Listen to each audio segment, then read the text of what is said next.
ನಮಸ್ಕಾರ. ಜೈ ಶ್ರೀರಾಮ್. ಸಮಸ್ತ ಜನಸೇನಾ ಪಕ್ಷದ ವೀರ ಮಹಿಳೆಯರಿಗೆ, ಪುರುಷರಿಗೆ, ಹಿರಿಯರಿಗೆ, ಕಿರಿಯರಿಗೆ ಹಾಗೂ ರೈತ ಬಾಂಧವರಿಗೆ, ಅಭಿಮಾನಿಗಳಿಗೆ ನನ್ನ ನಮಸ್ಕಾರಗಳು. ಸ್ನೇಹಿತರೆ, ಇವತ್ತು ನಾನು ಈ ಒಂದು ವಿಡಿಯೋ ಮಾಡ್ತಿರೋ ಉದ್ದೇಶವೇನಪ್ಪ ಅಂದರೆ, ದಿನಾಂಕ 15/7/2026 ಬುಧವಾರದಂದು ನಾವು ಸನ್ಮಾನ್ಯ ಶ್ರೀ ಪವನ್ ಕಲ್ಯಾಣ್ ಅವರ ಆರೋಗ್ಯ ಚೆನ್ನಾಗಿರಬೇಕಂತೇಳಿ ಆದಷ್ಟು ಬೇಗ ಚೇತರಿಸಿಕೊಂಡು ಜನಸೇನಾ ಪಕ್ಷದಲ್ಲಿ ಸದೃಢವಾಗಿ ಕಾರ್ಯನಿರ್ವಹಿಸಬೇಕಂತೇಳಿ ನಾವೊಂದು ಸಂಕಲ್ಪದೊಂದಿಗೆ ಹಾಗೂ ರಾಜ್ಯದಲ್ಲಿ ಮಳೆಯ ಅಭಾವ ಇರುವುದರಿಂದ ಮಳೆಯು ಸಂತುಷ್ಟವಾಗಿ ಬಂದು ರೈತರಿಗೆ ಒಳ್ಳೆಯದಾಗಬೇಕು, ಸಮಾಜ ಕಲ್ಯಾಣಕ್ಕಾಗಿ ಚೆನ್ನಾಗಿರಬೇಕೆಂದ ಉದ್ದೇಶದಿಂದ ನಾವೊಂದು 48 ದಿವಸ ದೀಕ್ಷೆಯನ್ನು ತೊಗೊಂಡಿದ್ದೀವಿ. ನನ್ನ ಜೊತೆಯಲ್ಲಿದ್ದ ಸಂಘಟಕರು ಬಸವರಾಜ ಶಾಸ್ತ್ರಿಯವರು ಮತ್ತು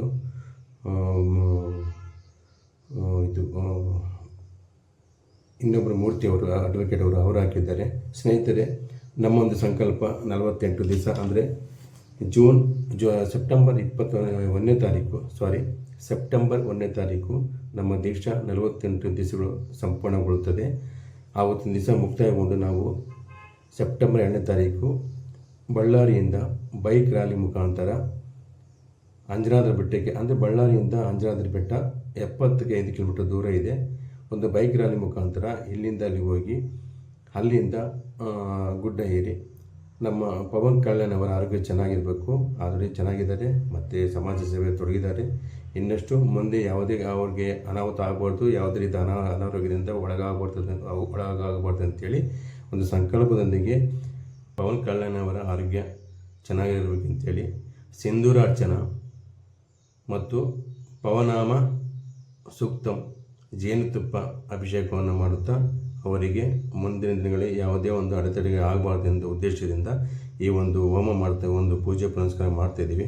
ಆದ ಕಾರಣ ಅವತ್ತೇ ಹಾಗೆ ನಮ್ಮ 3 ಜನ ಸಾಧಕರಾದ ಜನಸೇನಾ ಪಕ್ಷದ ನಾನು, ನನ್ನ ಸಂಘಟಕರು ಬಸವರಾಜ್ ಮತ್ತು ಮೂರ್ತಿಯವರು ಮಾಲ ವಿಸರ್ಜನೆ ಮಾಡ್ತೇವೆ. ಆದ ಕಾರಣ ಸಮಸ್ತ ಜನಸೇನಾ ಸಾಧಕರು, ವೀರ ಮಹಿಳೆಯರು, ಪುರುಷರು, ಹಿರಿಯರು, ಕಿರಿಯರು ಈ ಒಂದು ಕಾರ್ಯಕ್ರಮಕ್ಕೆ ಆಗಮಿಸಬೇಕೆಂದರೆ ತಮ್ಮಲ್ಲಿ ಕಳಕಳಿ ವಿನಂತಿ. ಹಾಗೆ ನೀವು ಈ ಒಂದು ದೀಕ್ಷೆಯನ್ನು ನೀವು ಕೂಡ ತೊಗೊಂಡು ಬರಬೇಕೆಂದು ಇಚ್ಛೆಪಟ್ಟರೆ ನೀವು ದೀಕ್ಷೆಯಿಂದ ಬರ್ಬೋದು, ಇಲ್ಲ ಸಾಮಾನ್ಯ ಜನರಾಗಿ ಬರ್ಬೋದು.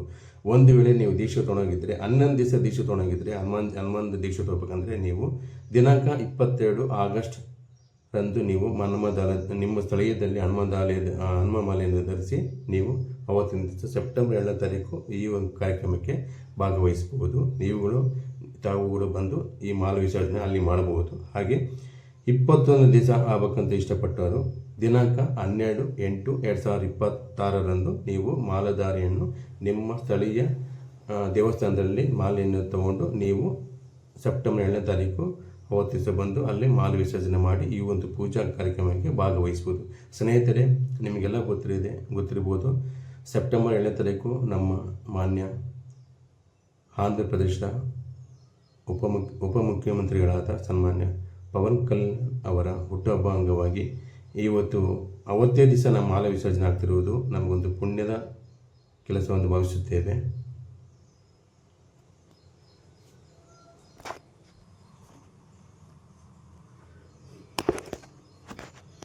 ಹಾಗೆ ಸ್ನೇಹಿತರೆ, ಆ ಒಂದು ದಿವಸ ನಮಗೆ ಈ ಥರ ಅವ್ರದ್ದು ಬರ್ಡೇ ಇದೆ ಅಂತ ನಮಗೆ ಗೊತ್ತೇ ಇಲ್ಲ.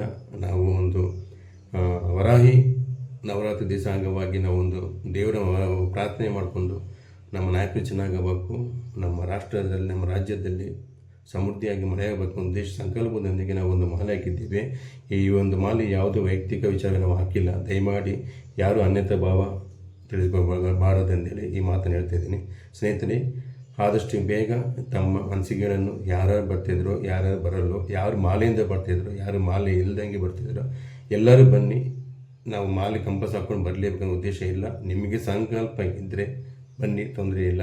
ಇಲ್ಲ ಸಿವಿಲಲ್ಲಿ ಬಂದು ಕೂಡ ತೊಂದರೆ ಇಲ್ಲ. ಯಾವುದೇ ಕಾರಣಕ್ಕೂ ಎಷ್ಟು ಜನ ಬರ್ತಿದ್ರಿ ಅಂತ ಹೇಳಿದರೆ ನಾವು ಇಲ್ಲಿ ವಸತಿ ಮಾಡೋದಕ್ಕೆ ಆಹಾರ ವಿಚಾರವಾಗಿ ಆಯಿತು ಅವರಿಗೆಲ್ಲ ಅನುಕೂಲ ಮಾಡೋಕ್ಕೆ ನಮಗೆ ಅನುಕೂಲ ಆಗುತ್ತೆ. ದಯಮಾಡಿ ಇದಕ್ಕೆ ಎಲ್ಲರೂ ವಿಡಿಯೋ ನೋಡಿದ ಮುಖಾಂತರ ಸಮಸ್ತರು ತಾವು ಫೋನ್ ಮುಖಾಂತರ, ಸಂದೇಶ ಮುಖಾಂತರ, ವಾಟ್ಸಪ್ ಮುಖಾಂತರ ತಮ್ಮ ಒಂದು ಬೆಂಬಲವನ್ನು ಸೂಚಿಸಬೇಕೆಂದರೆ ತಮ್ಮಲ್ಲಿ ಕಳಕಳಿ ವಿನಂತಿಸಿಕೊಳ್ತೇನೆ. ಜೈ ಶ್ರೀರಾಮ್, ವಂದೇ ಮಾತರಂ, ಜೈ ಭಾರತ್, ಜೈ ಕರ್ನಾಟಕ, ಜೈ ಜನಸೇನಾ, ಜೈ ಪವನ್ ಕಲ್ಯಾಣ್. ನಮಸ್ಕಾರ.